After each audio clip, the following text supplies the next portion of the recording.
All right, from the studios in Fairfax City, we are very grateful that Andrea Boccadoro accepted our invitation to our show. Andrea, welcome to my humble podcast. Hi, thanks for having me. No problem. Let's go back to begin your life.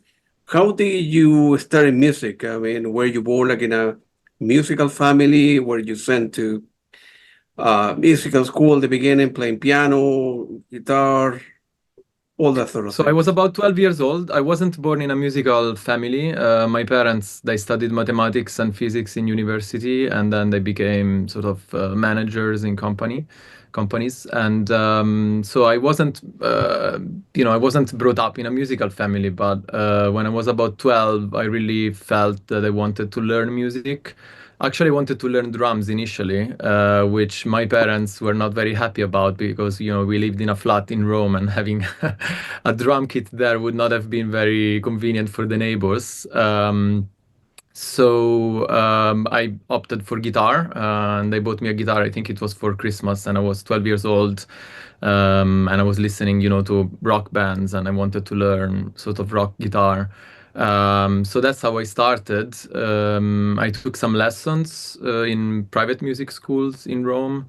My first guitar was a classical guitar, but soon I switched to electric, and I did my first steps. I joined bands, initially cover bands in Rome, doing various genres from rock, alternative rock, some metal bands as well. And I was doing different things, and sort of year after year, I was getting curious about other genres. And it became very soon, very quickly, a very strong passion. I was studying in high school at the time, and I was, quite active in the scene in Rome of school bands. We had some really interesting sort of meetups of bands from the whole of Rome that happened in a place. At the time, it was called Alpheus. It was a club that would be rented by some association of the Rome high schools or something like that. And then you basically would have whole days of bands playing. I think it was during some school holidays in the spring, something like that. And so through that, I also met people from other bands from other parts of Rome and sort of started collaborating. And after a few years, I also wanted to write my own music with the bands. So I've also learned a bit of vocal technique, and I was writing my own songs with a group. Um, and so yeah, that's sort of the high school years were spent playing guitar in bands, learning about different genres of music, mostly in the rock realm, but also a little bit of jazz. And sort of towards the end of high school, I had to make a choice about what I'm going to do after. And with my parents being, in the science, from a science background, and I quite like mathematics and physics. That was initially, what in the family was thought that I would be doing. But during those years, playing music and also I really liked, subjects like philosophy in school. I knew I wanted to do music as a career, but I was still feeling a little bit unsure because I didn't go to conservatoire as a child. I wasn't classically trained as a child, so I was not sure that I could really have a career in music. So initially, I joined the philosophy faculty in Rome because I thought I can probably handle, studying, doing a degree in humanities, a philosophy degree, and at the same time continue working on my music projects and study music more seriously, and then take a few years just to understand if I can bring it forward and if it can become a career. So for a few years, let's say between 18 and 22, more or less, I was doing this degree in philosophy at the university, which I very much enjoyed, and was sort of a sort of backup that if I was not gonna do music, I could do something else later on. I don't know, become a school teacher or get into academic research, or I don't know, move into psychology or political sciences. That are all subjects that I'm interested in. But then the music was getting stronger and stronger as a sort of something that I really wanted to do. And around 18 years old, I had a big tendinitis with the guitar because I was practicing a lot, but maybe not exactly in the right ways. And I had to stop for 6 months. It was coming back even after a few months, and I was kind of blocked by this thing. And so what I did during those months when I was, unable to play, I basically self-taught myself a lot of music theory and a lot of, solfege, but, quite taking it quite seriously, and harmony and all that. And because I always thought about composition, so I thought maybe I should switch to composition. I should not wait to be a better performer in what I do, but just kind of go straight into it. Because with the high school years, I realized I'm not stuck in one identity, that I'm either I'm a metal guitarist or a rock guitarist. I didn't want to like be doing only one thing, and I really liked arranging with different bands and learning about different genres. So at some point, this thing became something that started to make me think about composition as maybe this eclectic place where I could travel across different genres. And I didn't have a very clear idea. I was still exploring at the time.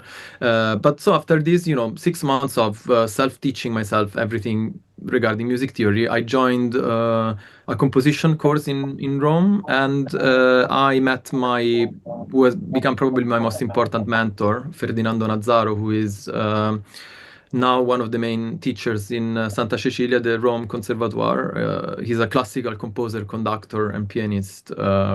Studied typical classical education. For him, he started very, very early on, I think 4 or 5 years old. He was also part of the children choir of the national TV in Italy growing up, and he did all of the conservatoire studies.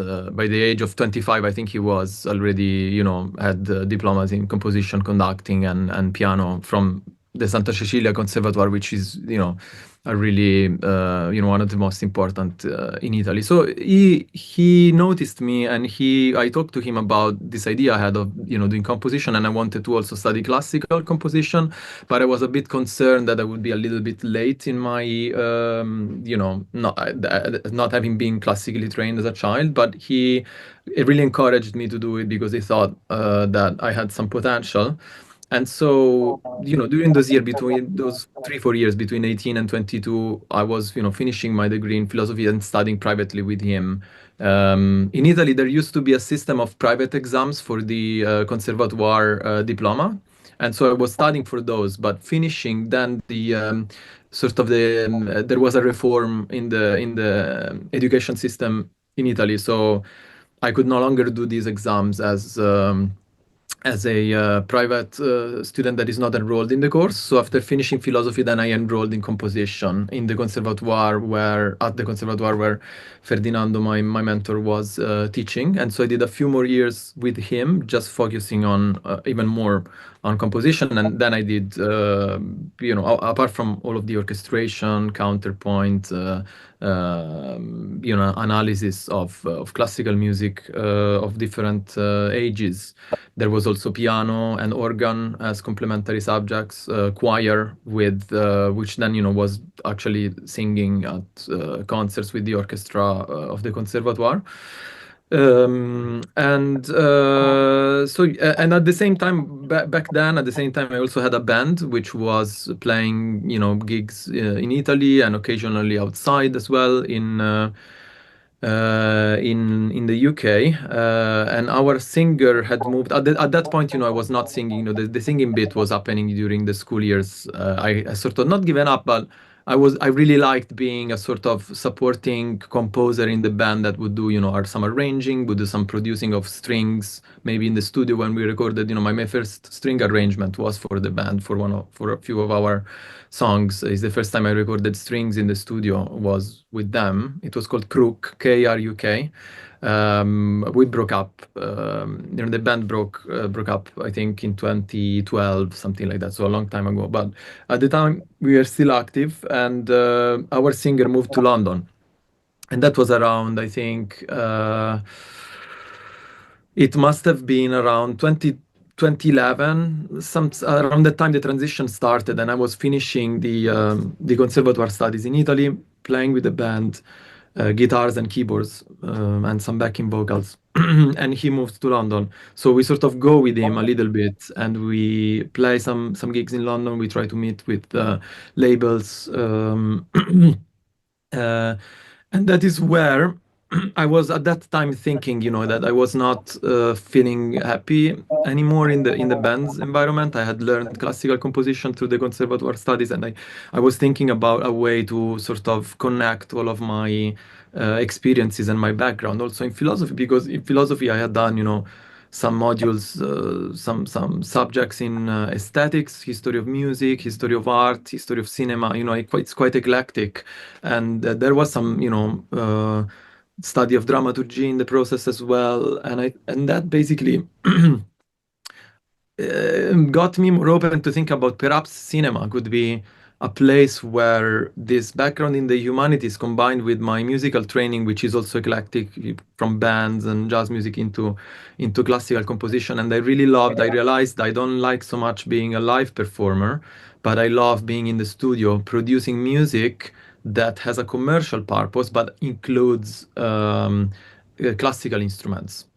And so I wasn't realizing it straight away, but film music would have become essentially the perfect match of all of these things, because in film music you get to work across a range of genres. You change quite a bit, you might change the style of the music you're doing depending on what the project is, but very often you have classical instrumentation as part of your instrumentation, and you are essentially somebody who is producing a record and arranging it for the film. So you will have a recording session that is sort of the culmination of the writing work that you're doing with the director to write the music for the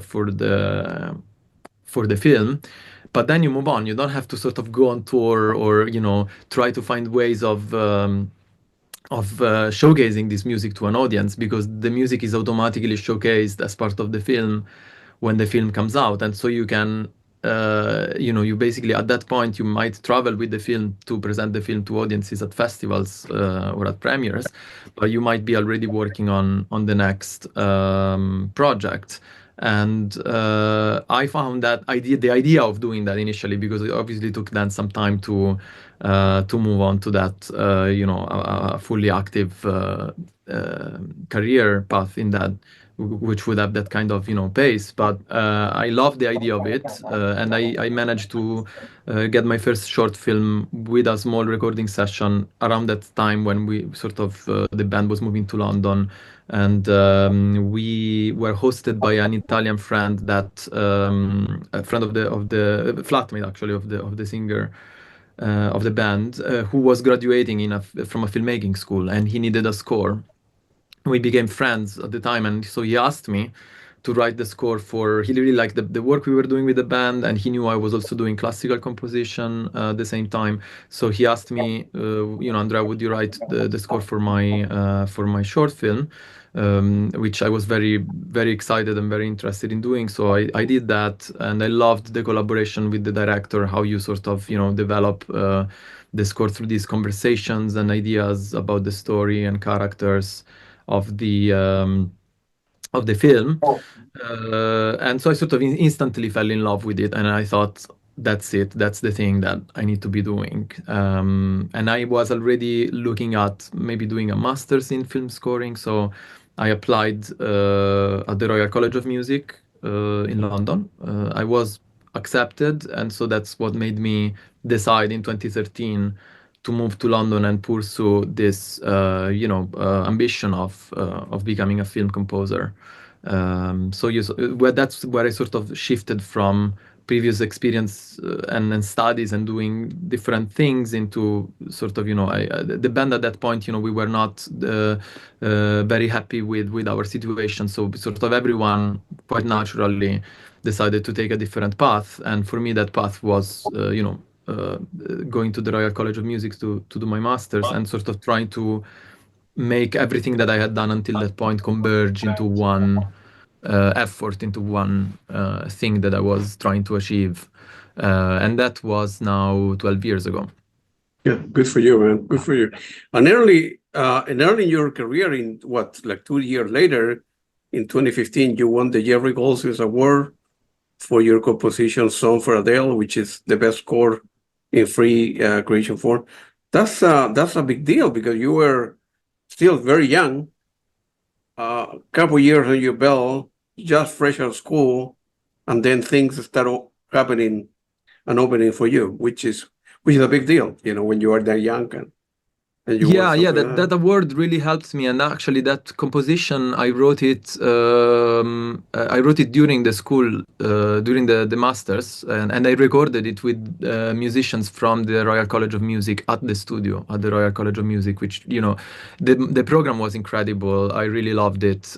We had access to this professional studio facilities, some of the best young musicians in the world traveling from moving to London to study at this very prestigious conservatoire. And so we could essentially, if we got projects with filmmakers during the school, we could essentially record them already and experience a very professional kind of workflow in the making That's of these scores. And that is really what kind of shaped my ability to do something like that already during the school. So yes, that song for Adele was a free piece that I wrote because I just had some inspiration to write this piece. And I was very lucky to be noticed by the Jerry Goldsmith Awards, and winning that little award. Well, not so little actually. It was at the time particularly, but in general, it's something that if you are starting out, it can really help your career starting. To be noticed, and. So yeah, that gave me a little bit of exposure, and at the same time, I was already collaborating with filmmakers from the film school. I really started, doing graduation films. We had meetups. The Royal College of Music had collaborations with the schools, with the Royal College of Art for animation, with the London Film School um, for fiction short films, and I connected with directors from the London Film School. That really is the place where I started working with directors, and I started doing plenty of graduation films from that. I was very lucky that people liked working with me and asked me again. So I spent some time during the school and even after working with these filmmakers, and that is sort of where everything started. Actually, I was quite funny.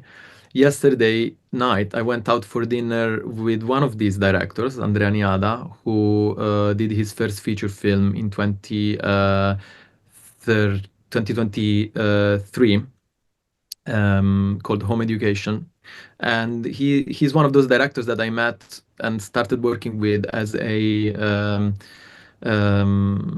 doing his graduation film, and we went to a restaurant which is exactly in front of the London Film School to celebrate his birthday and our 10 years of friendship and working together. And we were there in front of the school, just kind of remembering the old times and how everything yeah, started for both of us. good, good, Um, good for you, so man. yeah, basically that's how everything started, and then from short film to short film, going to festivals to introduce the work, and I guess meeting more people in the process, and then some of these filmmakers that I had working with, they then moved into their feature films, and it sort of quite naturally grew into working with several people on their films. Good for you. Good for you. I think the Royal College of Music is the one across the Royal Albert Hall. Is that correct? Yeah, right behind it. Yeah, Yes. yeah, like yeah, behind, yeah, yeah. And yeah, Ben, I go to the Royal Albert Hall many, many times. It's a beautiful place. Man. Then in 2016, you end up winning another. Well, there was a music creating residency at the Hospital Club in London, right? Feel free Yeah, to yeah. mention what is that about. Yes. The Hospital Club is a members club in London. It used to be, actually. It closed down now. It closed down during the pandemic, and a little bit like Soho House and the Groucho, these clubs that the artists and people in cinema or other creative industries are members of. And I discovered I was essentially at that point I had graduated from the Royal College, and I was doing other jobs to support myself as well. At the time, I was a receptionist in a place called Asia House in London. A really nice venue that sort of specializes and offers cultural events and also venue hire, and it is focused on Asian culture.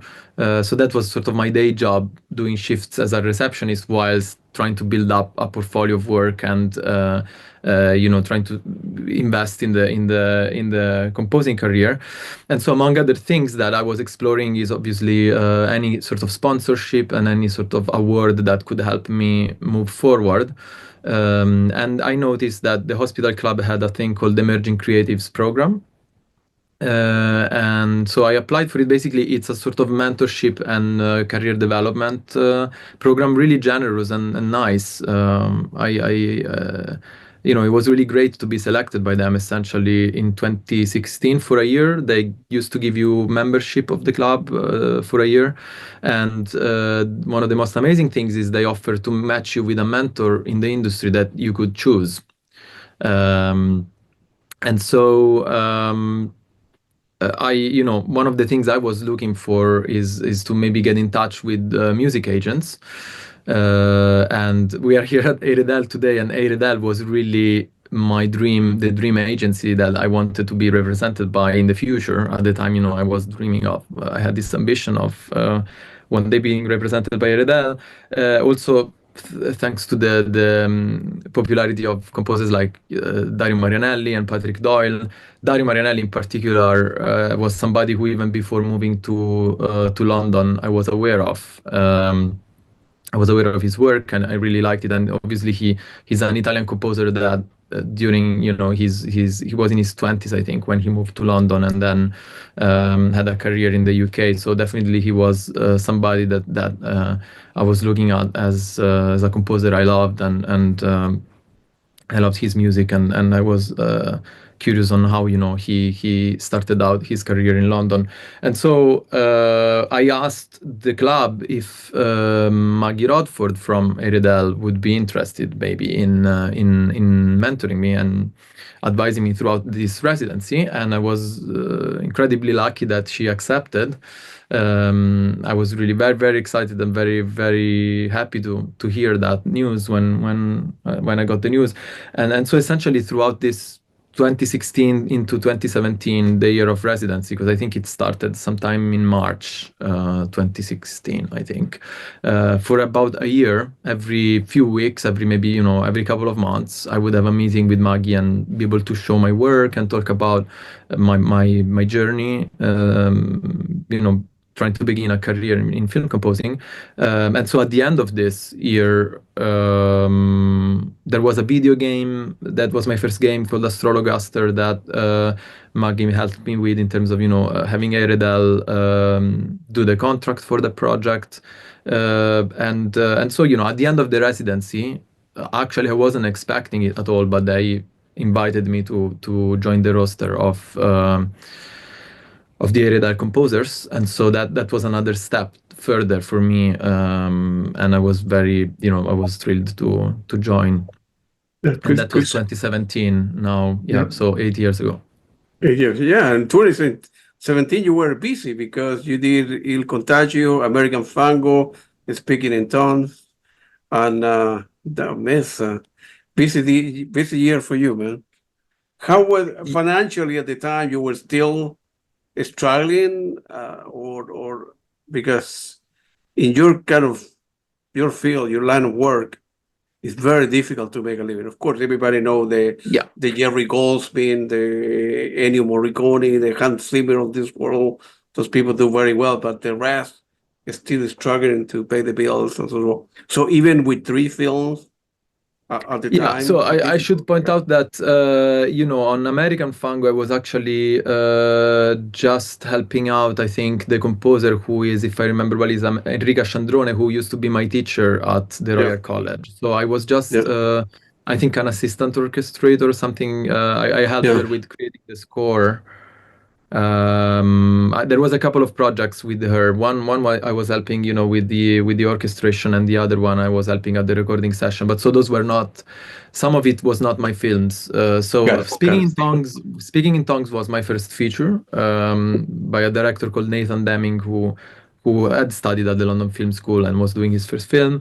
Then helping out Enrica with her composing work, and Il Contagio, I was also sort of an additional composer, let's say, or a Mhm. co-composer with an Italian composer. So as you can see, some of this was, just my work as solo composer, and Yeah. the other projects were helping out other composers, to get some experience on bigger projects. And then I was still doing plenty of short films. So financially at the time, definitely I was also doing something else to support myself. At the time, I was teaching. I was working for a company called MTech, which does music education in music technology for children. It's a sort of school club, afternoon club that the primary school students do in London. And I was combining that. Obviously, I was making some money with composing and assisting, and I was also making some money with teaching, and I was trying to combine the two and make ends meet, and then be able to to sustain myself and continue composing. You mentioned that studio too. It's a beautiful place there. Yeah, it's really Well, yeah. nice. I've Yeah. worked with it here many times. Good for you, man. Maybe we'll visit you there when I go to London. We can visit Yeah, there, with Adele, and pleasure. visit Maggie and Alice.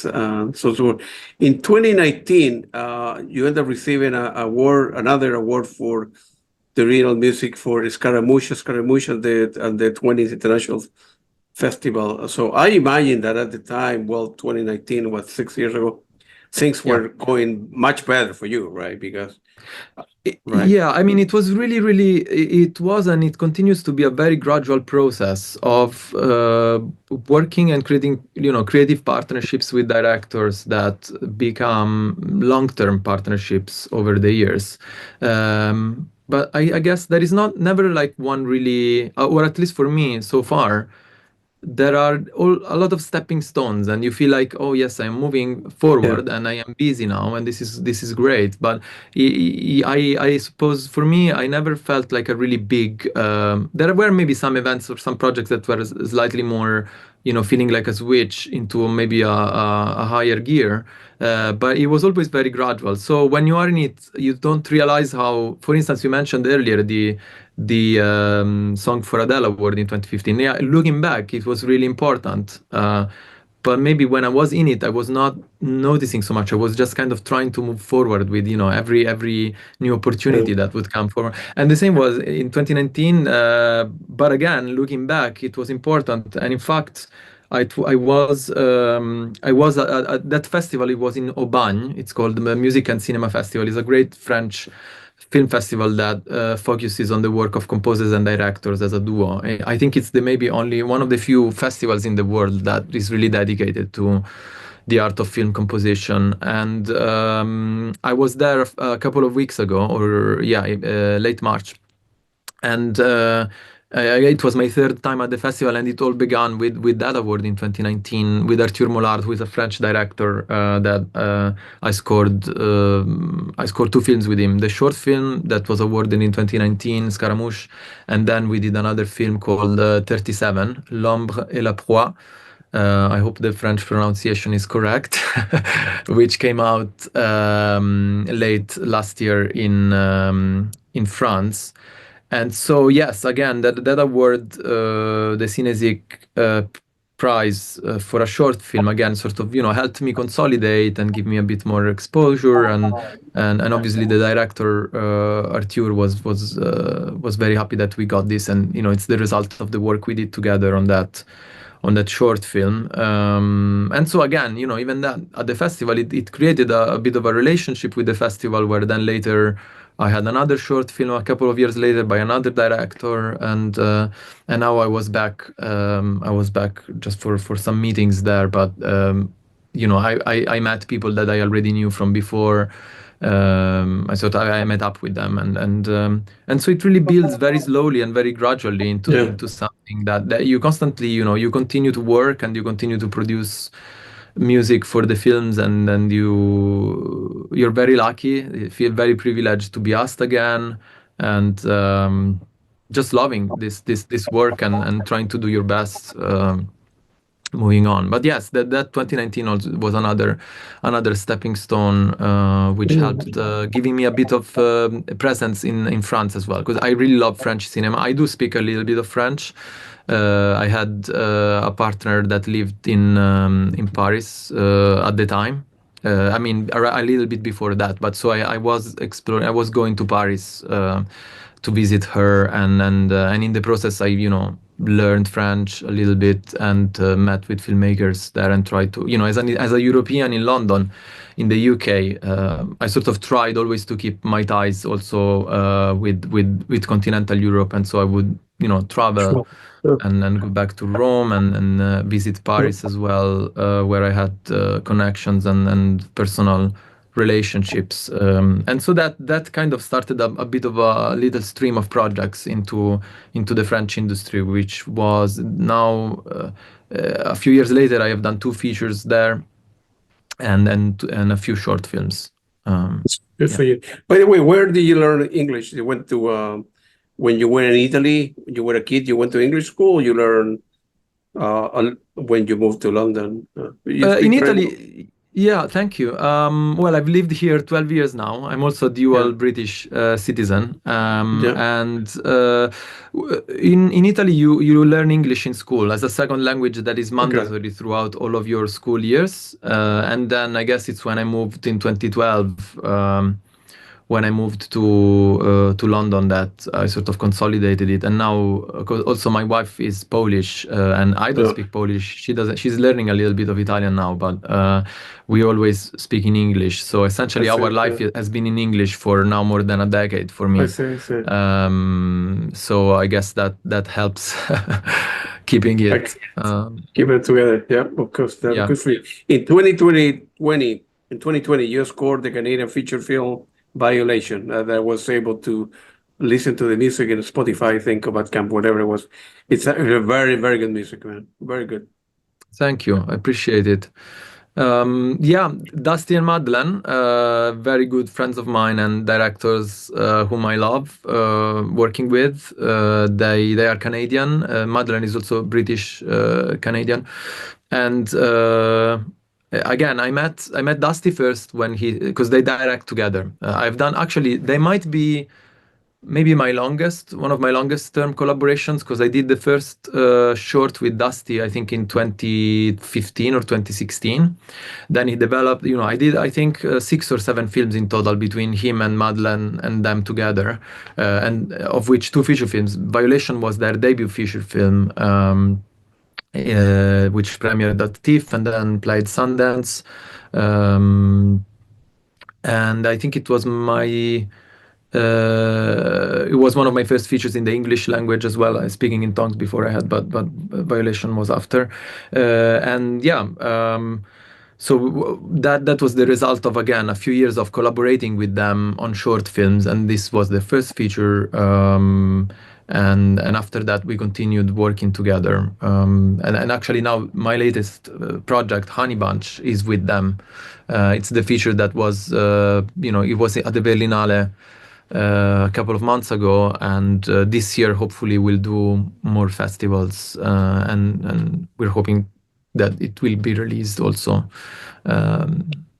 later this year or next year. I don't know what the plans are, but that's my latest project and one of my longest term collaborations, because I met Dusty in 2015 in Iceland. Again, one of these festival situations. It was a talent lab in Reykjavik, Yeah. and since then we started working together. Good for you, man. In general, do you orchestrate your own music, and is orchestration an important part of the composing process, if you will? Orchestration in terms of film music is a little bit of a tricky word because people give it different meanings. I guess the most common meaning of orchestration in film music is actually the process of transcribing from a MIDI project into the notated score. Yes. So, if you're talking about orchestration in terms of arrangement, my demos, my mock-ups that I write for the directors are fully orchestrated, are fully arranged. If it's an orchestral palette, basically all the notes and all the combination, all the doublings, everything in the arrangement will be already there in the sequencer. So I work in Logic. And when I'm working with the directors, we have many cues in the film. On Honey Bunch, I had something like 60 cues. And each cue, I'm creating a mock-up for the director to review. And I then get notes from them and I make multiple versions of this until it's approved. So by the time it's approved, it sounds remarkably close to the finished thing when it will be in terms of the writing, arranging, and orchestrating in the classical, in the old sense of the word. Everything is there and it is kind of locked and fully arranged. But then what happens is that there has to be a process of creating the notated score out of a Logic project with, let's say, 30, 50 tracks. Where all the MIDI, the notes are there in sort of in MIDI format. And so in terms of that part of the process, I've always worked with my orchestrator, Samuel Jones, who was we studied together at the Royal College of Music. He's a good friend of mine and has been my collaborator since, I started out. And the reason why, as composers who are able to orchestrate, you work with orchestrators is also based on the workflow. Because imagine that I have a recording session coming up and we have so many pieces of music and the director is giving notes on all of them until very late in the process. So I might as well very often I will finish some of the last cues that need approval a few days before or even the day before the recording session. So somebody, as I am in this process of continuous revision of the music of the mockups that are done in Logic, the ones that have been approved need to be worked on in terms of creating the notated score, and that is where the orchestrator role in the sort of film composition business comes in, and sort of, let's say, a couple of weeks, 2-3 weeks before the recording session, all of the approved cues are already being prepared and sent to the orchestrator for them to start creating the scores. Because everything that's locked, obviously, we are working to a picture lock. So as soon as the director approves a cue, that cue is locked and can be prepared for the recording session. But me, in terms of my time, I need to be continuing to work on writing and improving the cues for the director. So somebody else needs to be creating the scores. But in terms of the arrangement, it's completely done. And obviously, there are some things that we discuss, and it's great to have this collaboration with Sam because he's also an amazing composer on his own, and he might have ideas to improve the score, to improve the arrangement sometimes, or optional doublings, optional things that he might suggest, and then we discuss it in a final review.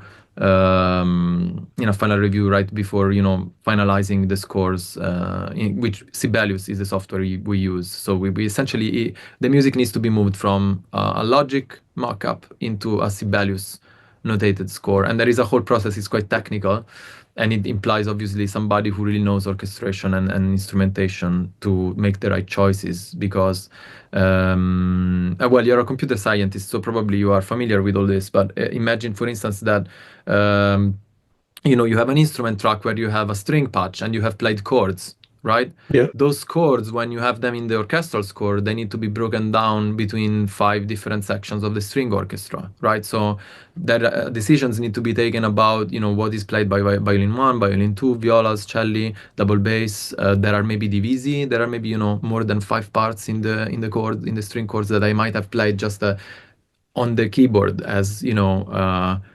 chords, but then they need to be sort of stemmed out into different string orchestra sections. So all of these more technical decisions are taken by the orchestrator, and then they get reviewed. And if the orchestrator has any additional suggestions that are not in the MIDI, which is rare, but occasionally it happens, then they will put them in the score, or they will kind of create a comment in the Sibelius score, and then that is discussed at the final review of the scores right before finalizing and printing. And I really like working with Sam because he knows my music, he knows my process, and we work very well together for now, I guess, 10 years. So, and occasionally there is also an additional assistant that works with him to kind of help speed it up, because we do it quite quickly. It usually takes a few days, maybe a week, to orchestrate a feature, because he's very fast. He's great. And that really enables me to not lock the music until very late in the process, which really helps my workflow with the director, because very often things sort of come together very late, in terms of some ideas really kind of the code of certain scenes being cracked somehow, and there is a breakthrough, and that maybe you want to then reopen some other cues. It's gradual, but then there are breakthroughs, and sometimes these breakthroughs might happen also later in the process. So the more, in terms of, let's say, the filmmaker, the director's interest in making the score as good as possible, and the composer interest as well, you want to sort of be able to keep it open for as long as possible until the very possible last minute. But then obviously the more you do that, the more the pressure increases on the orchestrator and on the process of finalizing the music before the recording session. So obviously there are boundaries there, and we try to be finished a little bit more ahead of time, but at the same time it's exciting to be able to really give 110%, and until the very, because you also, the feeling you have is that once you're recording it, you can't change it anymore, right? Like you won't have budget to re-record it. And also, usually you are chasing the mix, so you have to record, edit, mix the music, deliver to the dub, and then they implement it in the, there is a mix stage sort of booked, and it's usually quite expensive, and with a re-recording mixer that needs to receive the music, the 5.1 mixes from the composer on time, so that they can mix it with the film and the rest of the sound and sound effects and Foley's and so on. So people are waiting on you to deliver this music, and once it's done, the final mix of the film gets printed, and you can't change it anymore. So, and then it's out in the world, so that you sort of feel like if you can make it better by, I don't know, sleeping less or working faster at the, you will try to do that. And so yeah, it gets very, very fast-paced and stressful and exciting at the same time towards the end, the last few weeks of a project, particularly like Honey Bunch, because we worked on it for quite a long time. We worked on it, I think, 5 months to write the score for that project, which is a bit, for a feature, it's kind of longer than you would normally spend. But there was a lot of music, and I think it was a very challenging film in terms of the style of music, very old school. I can't wait to share this film with and this score. Now, obviously, I can't yet, because it's still doing the festival tour. But the film is set in the 70s, so they wanted it to sound like a score from the 70s, which, as you know, it was very orchestral, very thematic. We had great composers like Ennio Morricone, Pino Donaggio, Bernard Herrmann, and so those the bar was that high for the music. So it was really challenging, and required really a lot of knowing each other with the directors. It's good that we knew each other already for a long time. Yeah, you mentioned Pino Donaggio.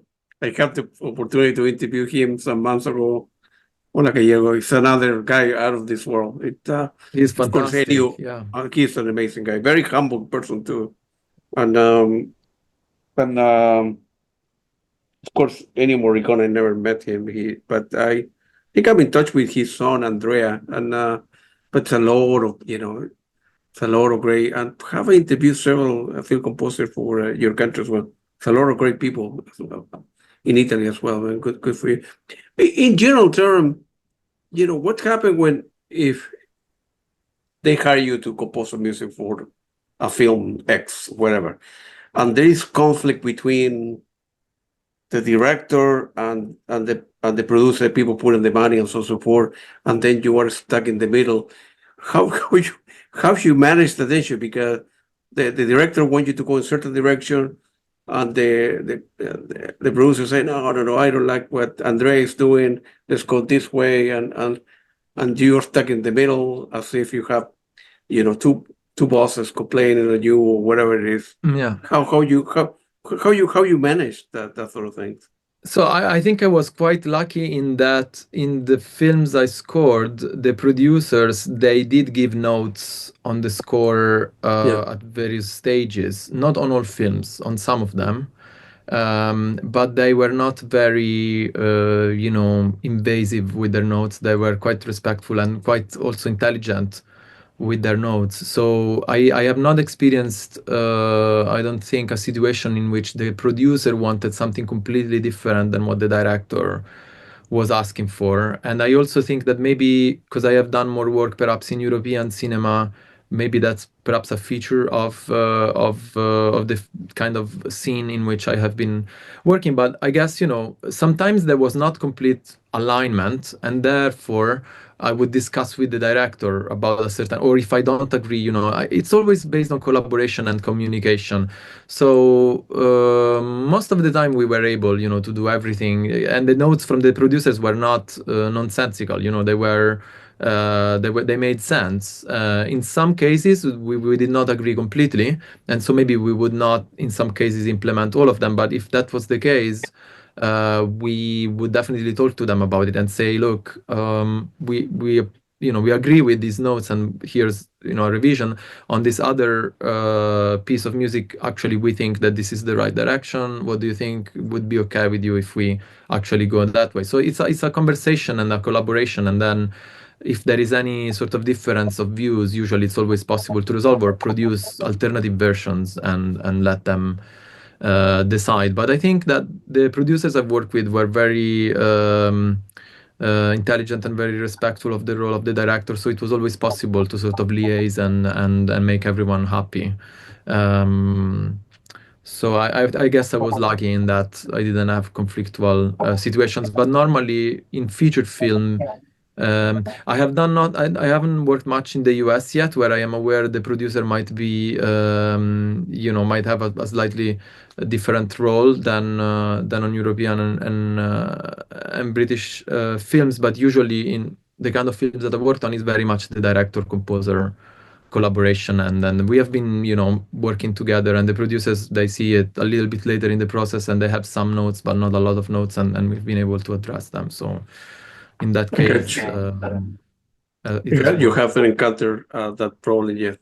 Must be complicated. Imagine, being behind two guys screaming at you how things need to be done. But let's say that I have been in situations where there is more than one idea about things, Oh but yeah, I have been, able to diplomatically address it.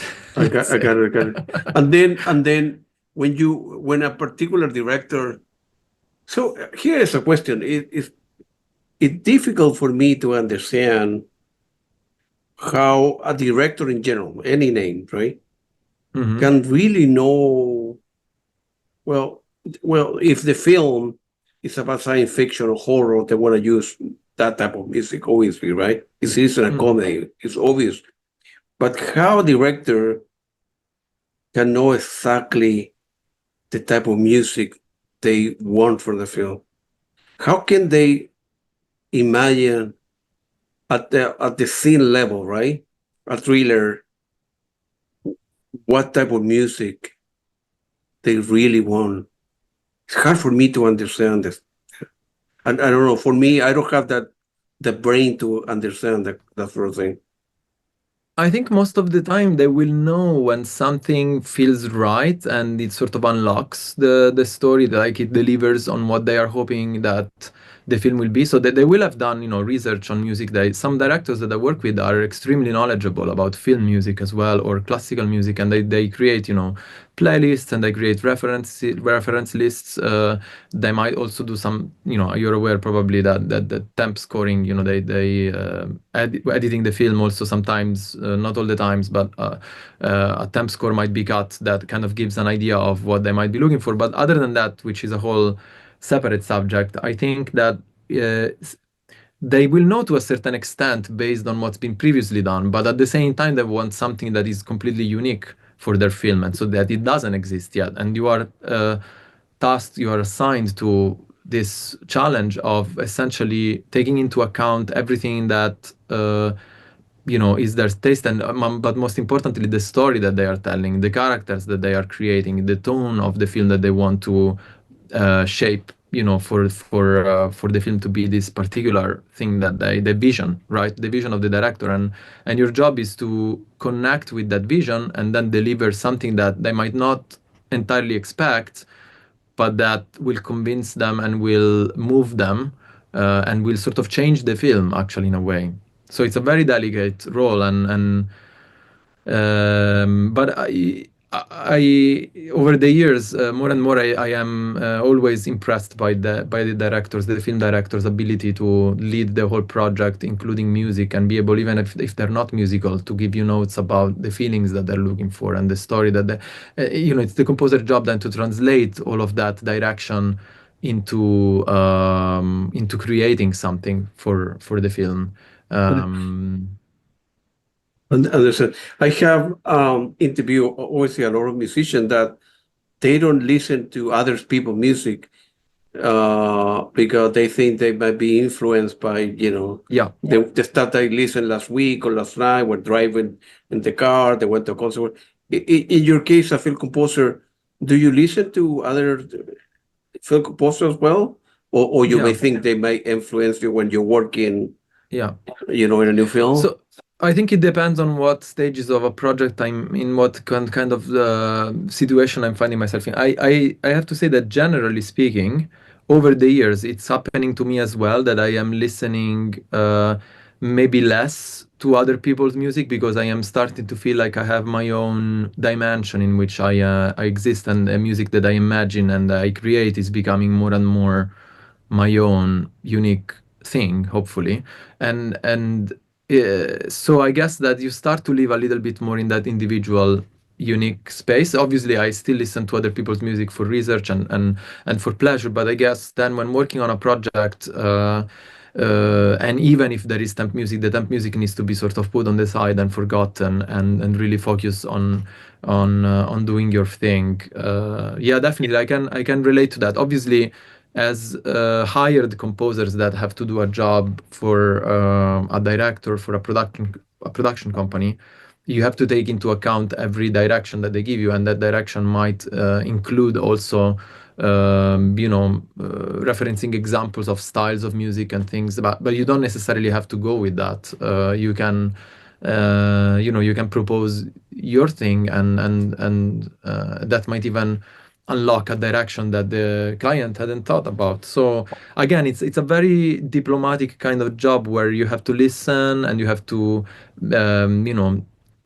be in a conversation and collaboration with people, and then you sort of negotiate your artistic nature and your own vision of the music that you want to write for a specific film with, or rather than negotiate, you sort of merge it with, because at the same time you're it's a bit paradoxical, but you're hired to do something unique that is yours and that is very authentic, that comes from a true place of yours, from an inspired place, and at the same time you have limitations in terms of the budget and what the story is, and what the composer and producer sorry, what the director and producer might want in terms of a style, if they have something in mind. And so you have to juggle all of these things together, but it's really important to listen to your own instinct. I think the more I progress, the more I really get to listen to my instinct more, and I see that then the result is also better for the film and for the music that I'm writing, because it speaks more to others as well. But it's a whole journey, and it's a process that is very gradual, I process get of you. growth, I guess. In 2021, you composed the score for the Legionnaire. Mhm. That was winner of the Best Emerging Director Award at the time. Um, that's good for you, man. Good for you. Little by little, like you say, it wasn't one thing. But if you look back in your life when you arrive in London, 12, 13, like every step is like a stair, right? You go to step two, Yeah. then a step three, a step four, and so on. So little by little, you began opening doors for you, and doors were open for you, and good for you, man. That's how complicated to score the music for that particular film, for example. The So Legionnaire. I think that was The Legionnaire by Gleb Papao, Italian director, originally from Belarus, who lives and works in Italy and in Rome. Fantastic director. I really love his work. I think that was my first electronic score for a feature, and so that maybe was the challenge, was the instrumentation, because let's say I had done more things that had a more classical approach before, and I really like electronic music, so I wanted to do something like that. But I guess it was the first time that I was assigned a feature film that was going to be entirely electronic, and entirely. We did very, very little recording, just a little bit of cello and violin on that one, but on one cue, I think. But most of it is electronic and sort of electric guitars as well, but they are sort of done with, sort of in the, recorded some of it at home, but it was a very different palette than other things I had done before. So I guess that was the challenge. But again, Gleb, this is an example of a director that doesn't have a musical upbringing, but he was very clear with his direction in terms of the drama and in terms of the tone that he wanted. So it was very, very nice project, and it was relatively smooth in terms of how we worked on it, and like how quickly we managed to find the right direction for the music. I guess, yeah, on that one maybe the instrumentation was a little bit more challenging than previous projects, because it was different than anything I had done until then. So I had a bit of a cure, by I suppose, of using certain tools in the right way. Um, but it was fun, and I loved it because that was, I guess, my first Italian feature where I was really in charge of the whole score, and it was shot in Rome, which is my hometown. So when I saw the images of Rome, where I have so many memories and I know every corner of the city, I know exactly where this thing is shot. I know how it feels to be there and so on. It was a very strong, very direct feeling of understanding what this film was about. So yeah, I loved it. Good for you. If somebody hire you to do a particular film, let's say I hire you to compose my movie. Yeah. I'm making that up, obviously. The script that somebody else wrote is not good enough. You need to see at least, I don't know, the film like 3 or 4 times, or 3/4 of a film to get an idea of what the film is about before you start composing music, or you do at the same time as the director is in the first or second week of filming. You get engaged, you get involved, you take notes, and then you start writing. You go home in the Mm. afternoon and you start writing. What was the process for you in general? So it is different from different projects. So sometimes you get hired when they have already locked picture and they have Oh, a couple of months to go, if you're lucky to kind of get the whole thing done. Or other projects where you know the director really well and they call you when the script has been approved and sort of they got some initial important funding. So they know that the film is very likely to be made. So they send you the script and they ask you to start thinking about the music for the film. Notoriously, more auteur like composers like Morricone, for instance, really started thinking about the music from the script, and I could make a lot of other examples. So I think from a script and maybe knowing the director's previous work, you can definitely imagine the film in your head and start under if the director tells you also some important ideas that they have, key ideas, right, that they have about what this film is going to be. I think it's really possible to start writing down, sketching out some pieces of music based on the script, and I have done it successfully sometimes. For instance, after the fire French feature, some of the teams in the film, there is at least one team that actually two that were conceived already based on the script. So there are different, obviously most of the work happens in post-production. You have to have at least a rough cut with time code that you can spot. The spotting session with the director usually is a very important moment, either on picture lock or maybe on a close to picture lock version of the cut of the film. So you do have the film, you look at it together, you write notes about where the music is going to go, what the general direction for this music, what the feeling of the scene, and so on. So that is when sort of the bulk of the most of the work in terms of hours of work that are gonna go into creating the music for the film are happening. So that is the main and most important, I would say, part of the process from the hours that you're gonna put into it. However, you could very much start writing music to the script, and I am doing it more and more because I find it very free.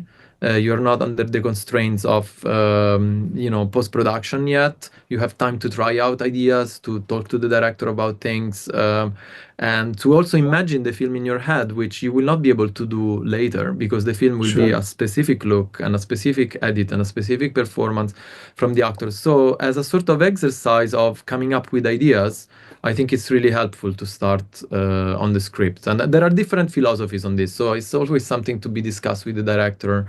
Some people might want you to start working on the script. Some other people might want you to wait until they have a cut of the film. Definitely, the music direction might change from when they have just the script until when they, that there might be a shift in direction. They initially think, or we initially think, it's going to be something, and then they shoot it and they start cutting it, and it becomes something else in terms of what style of music is going to work, right? But it's quite cool to be part of the journey from early on. And even if it requires, on the part of the composer, more time spent working on the film, I think it's really valuable.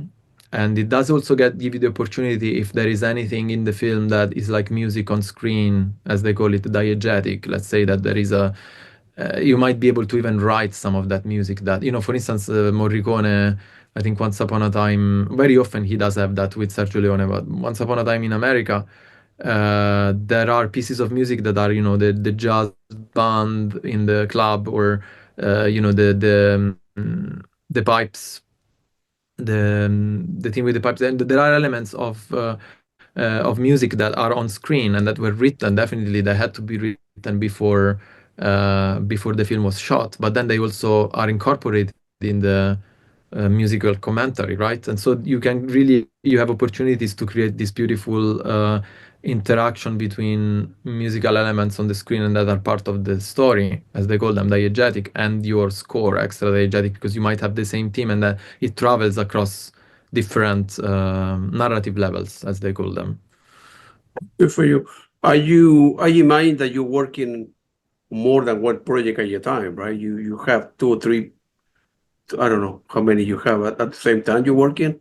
I mean, right now, we are in April, we're approaching the summer. You're working in a couple projects or three projects at the same time, right? Some of them maybe at the script level, some are conversation with the director, some in the finishing cues, and so on and so forth. How Yeah. you manage that in your head, not to get confused within one director, one film for another director, and so on.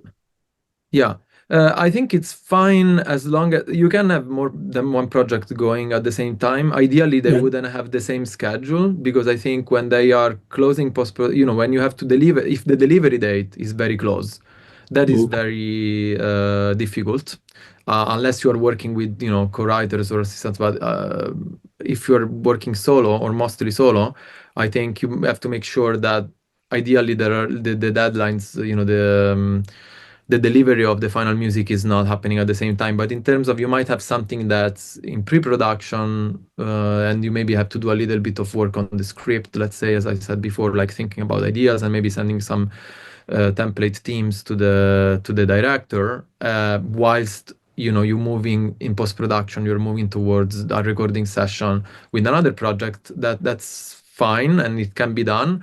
It can get very stressful when you have too many things going on, and I have been there, and it's not very pleasant, but you sort of try and make it work. But ideally, if you have more than one thing, I guess the ideal thing is that you're not switching every day to a different project. At least you're trying to have 3-4 days on something, right? And then maybe, a week you have 6 days or 7 days of work. If you have to like work the weekend as well, you could do like 3 days on one thing and then 3 days on another thing. So because what I find difficult personally is to have to switch from one day to the next to a completely different story and a completely different mood. I try to avoid that. It's kind of because there is a bit of an adaptation time for your consciousness, I guess, that is not that immediate, going from a thing to the next.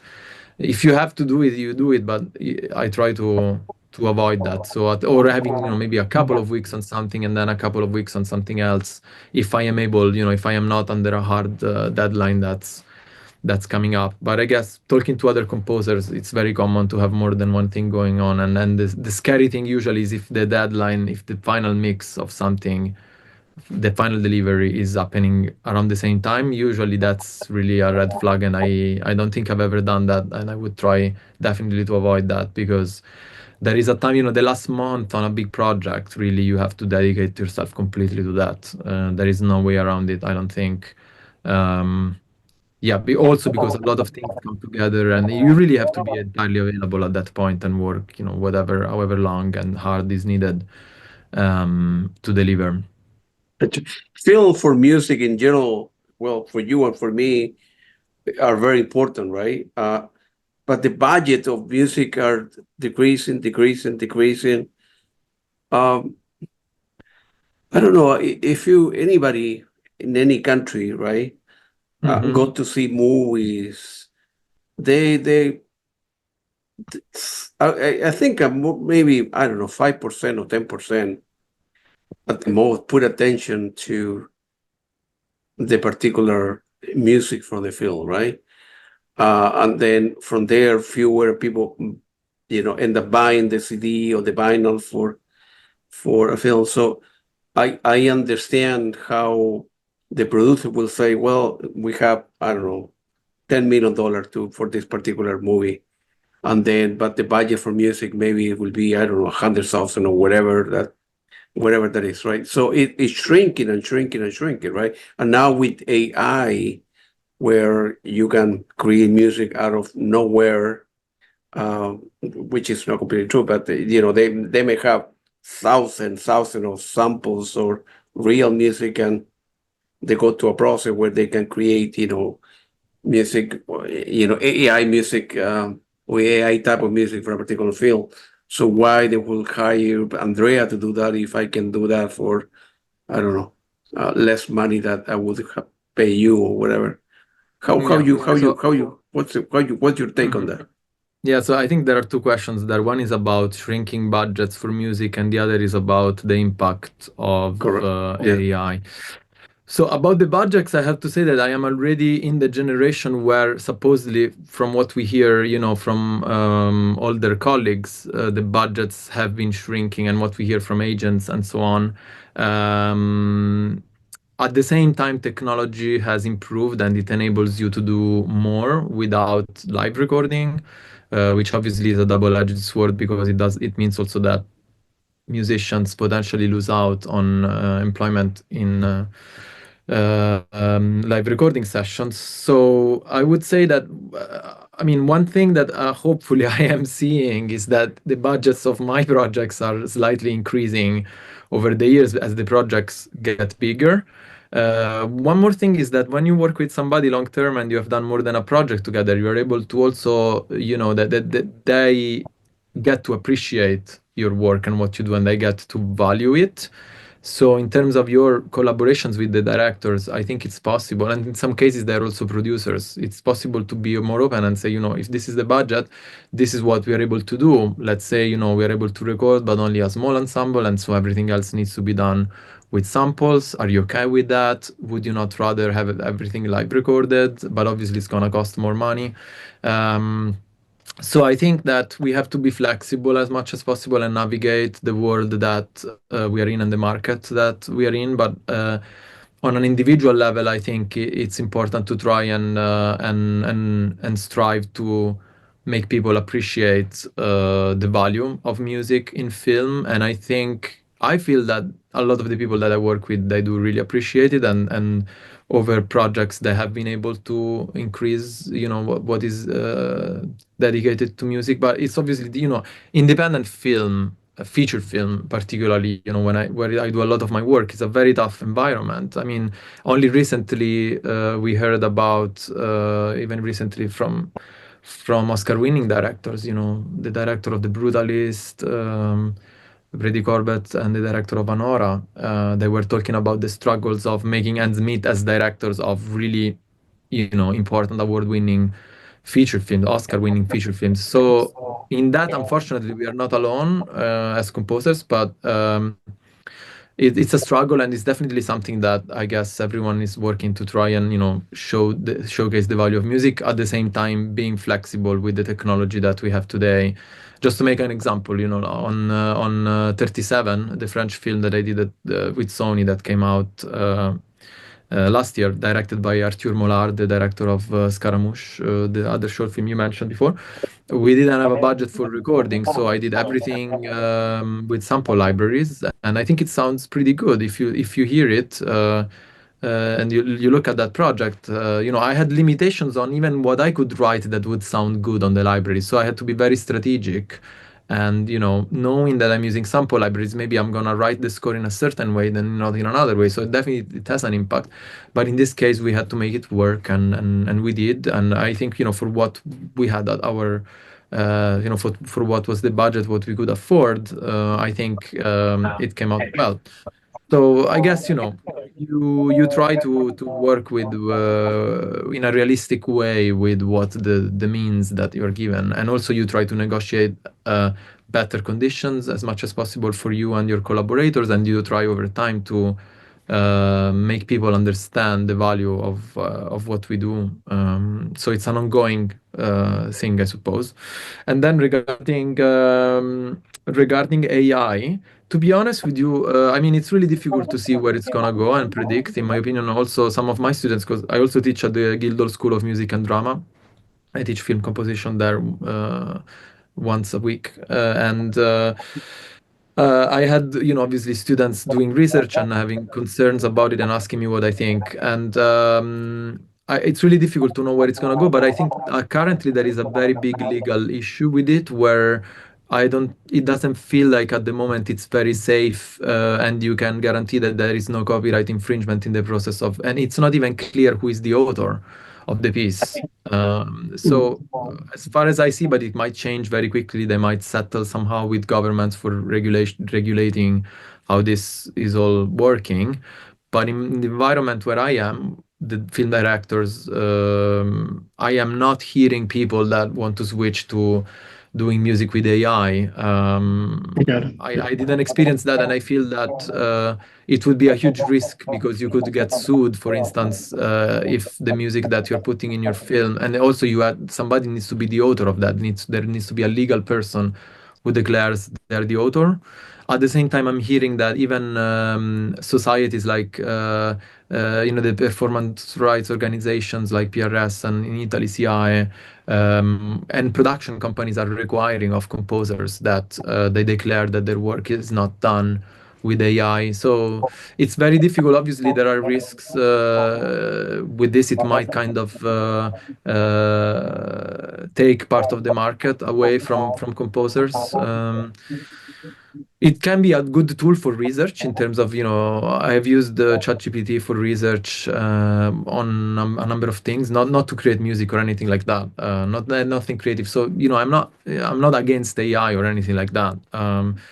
But I think that there are legal and copyright issues right now that are not resolved, and I don't think people are venturing into, a big production having music done with AI that then they could be liable for in ways that could be very risky. And plus, I still think that there is a human factor, and hiring an artist to do something bespoke that has not been done before, and so on. Maybe it will raise the bar for us creatives to do something really unique and really new, and not kind of rely on previous instances of our work or other people's work that is in the public domain.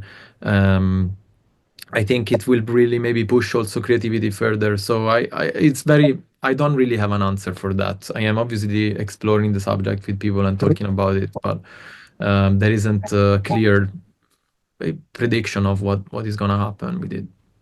Gotcha. Good for you. Yeah, something that society we need to address, because technology is moving faster than changes in the law, right? So It's eventually, always a well, catch up.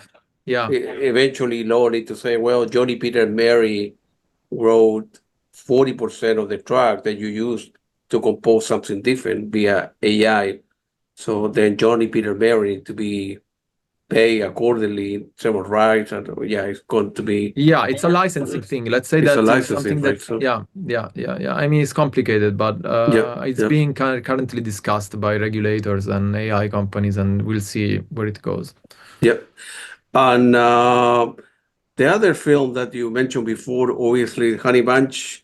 There's a thriller directed by Madeleine and Dusty, and which will premiere at the Berlinale International Film Festival in 2016. So that's good for you, man. I'm quite sure you cannot talk that much about that, but in general terms.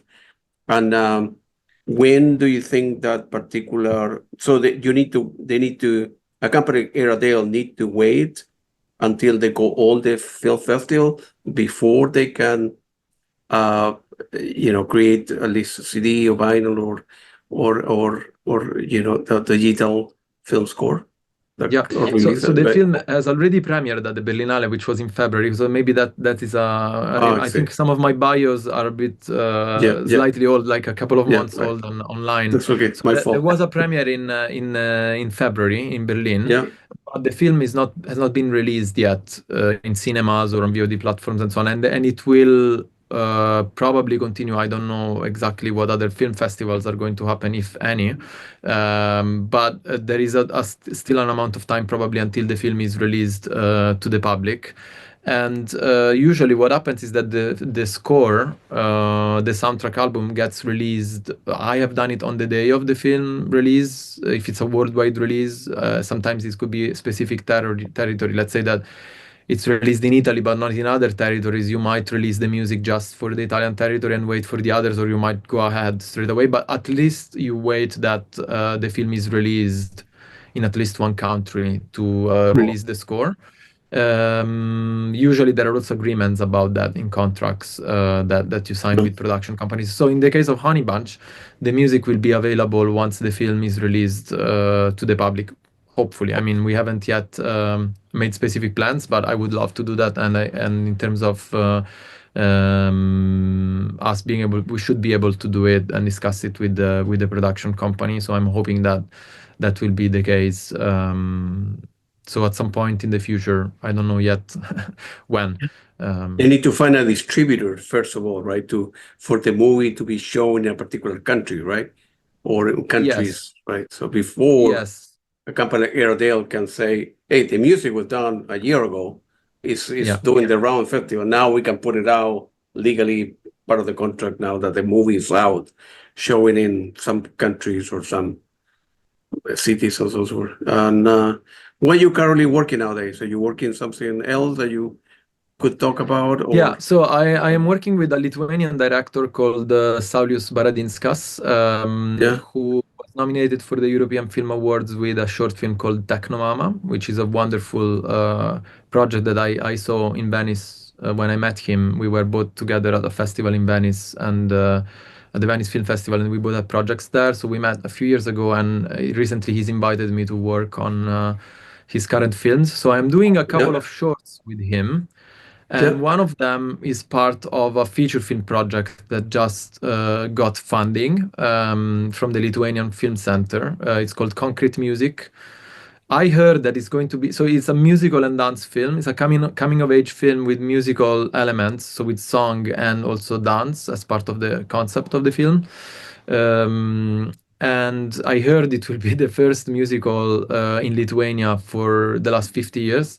And so there is right now some funding for the film that has been announced, and there are some co-production discussions for continuing to create the funding for the film. So it will very likely happen, and I am already working with the director on the script and on some of the music we will be working this summer. So I'm now finishing these projects with him, and then we'll move on to his feature film. And that is the main project that I can talk about that is sort of announced at the moment. Then there are other things, there are other projects that I am discussing with directors and video game developers as well, but nothing is at the moment confirmed or announced. So, Gotcha. but Good for you. there are things. I'm talking with people about projects, but Good. for now, the Lithuanian film is the only one that's been publicly talked about. It's called Gotcha. Concrete Music. Yeah. I got you. Andrea, it was very nice talking to you. Good luck to you. When I'm in London, I will ping you, and we can get together for. We need to go to Italian restaurant. Oh yeah, I can take course, you you know, to some good Italian restaurants in we'll go London. to, and good luck to you. It was very nice talking to you. You're a great Thank you. composer. You're doing well, and say hello to Alice and Maggie for me. I know Alex. I never met Maggie, but thank you very much, and good luck to you. And I will see you very soon, man. We'll definitely say hi, and thanks for having me on your problem. YouTube channel. No problem. Take it easy. Thank you very much. See you Appreciate soon. it. Bye. You bet. Bye.